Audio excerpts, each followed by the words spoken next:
बिस्मिल्लाहिर्रहमानिर्रहीम څنګه کولی شئ د ټیک ټاک څخه داسې ویډیوګانې ډاونلوډ کړو چې وټر مارک یا لوګو ونه لري یا هغه ویډیوګانې ډاونلوډ کړو چې ډاونلوډ آپشن یې بند کړی وي.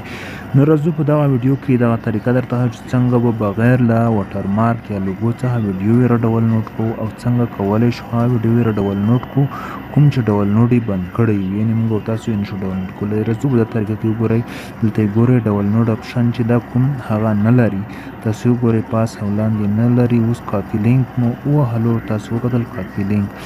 اوس راځو یو اپلیکیشن د پلی سټور څخه رااخلو، نو د هغې اپلیکیشن په واسطه باندې موږ او تاسو کولی شو چې هغه ویډیوګانې راواخلو. دلته یې نوم لیکو، نو اوس یې نوم لیکو، دلته یې زه نوم درته لیکم ټیممیټ ووهئ.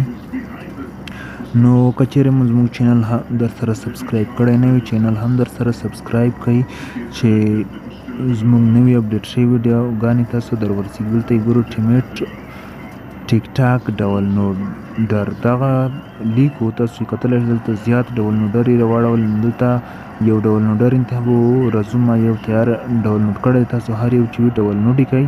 نو راځو دلته ما ډاونلوډ کړی تیار. کله چې د اپلیکیشن باندې مو کلیک وکړ نو دلته به د دغه انټرفیس په دې ډول سره راشي.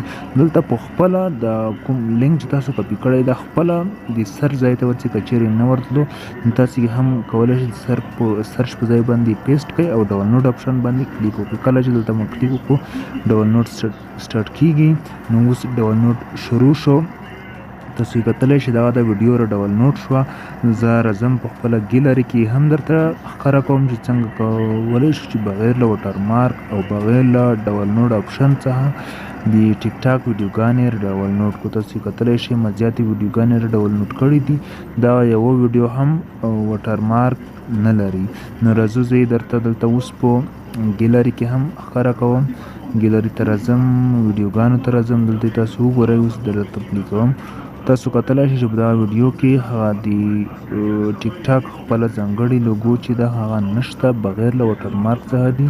نو په دې طریقه تاسو کولی شئ د ټیک ټاک څخه هر ډول ویډیوګانې ډاونلوډ کړئ.